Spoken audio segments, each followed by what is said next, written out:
Қайырлы күн достар, менің каналыма қош келдіңіздер. Бүгін мен ерекше дәмді қуырылған бәліш дайындайтын боламын. Өте жұмсақ әрі дәмі деген керемет болып шығады.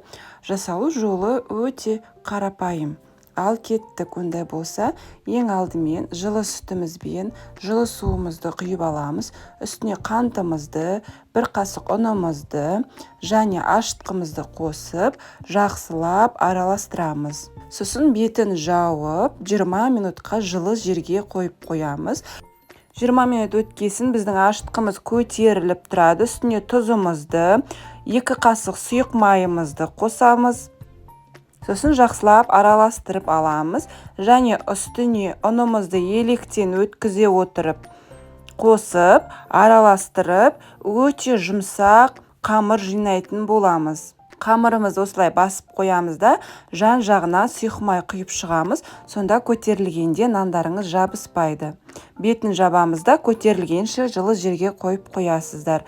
Келесі салмамызды дайындаймыз. Алдын ала суда пісіріп алған картопқа сары май қосып, тұз қосып, және сол картоптың өзінің піскен суынан құямыз да, жақсылап барлығын езесіздер. Одан кейін екінші түрлі салма, ол жұмыртқа. Жұмыртқаны пісіріп алып, ұсақтап 4 бұрышты етіп турап, үстіне көк жуаны турайсыздар және тұздап, бұрыштап, жақсылап араластырып аламыз. Өте дәмді салма болып шығады. Келесі міне біздің нанымыз көтерілді, қамырымыз. Көтерілген қамырымызды жақсылап басып, өзімізге ыңғайлап аламыз.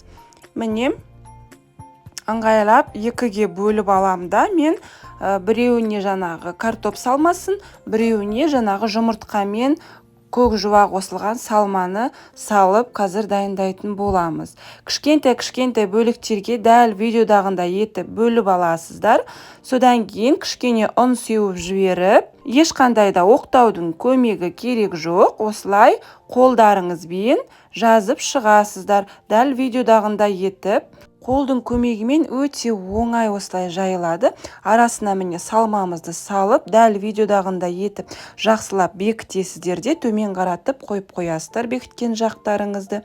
Міне картоп салмасымен де дәл солай картопты салып, жақсылап бекітіп, бекіткен жағын төмен қаратып қойып қоясыздар. Бәліштердің бәрін дайындап болғаннан кейін бетін орамалмен жауып, 20 минуттай қойып қоясыздар. Көтерілгенше 20 минут өткеннен кейін қызып тұрған майда бәліштеріңізді қуырып, пісіріп аласыздар.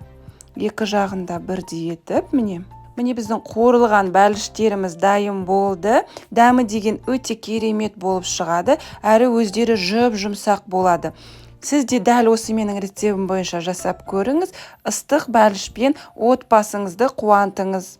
Видеоның соңында лайк басуды ұмытпаңыз.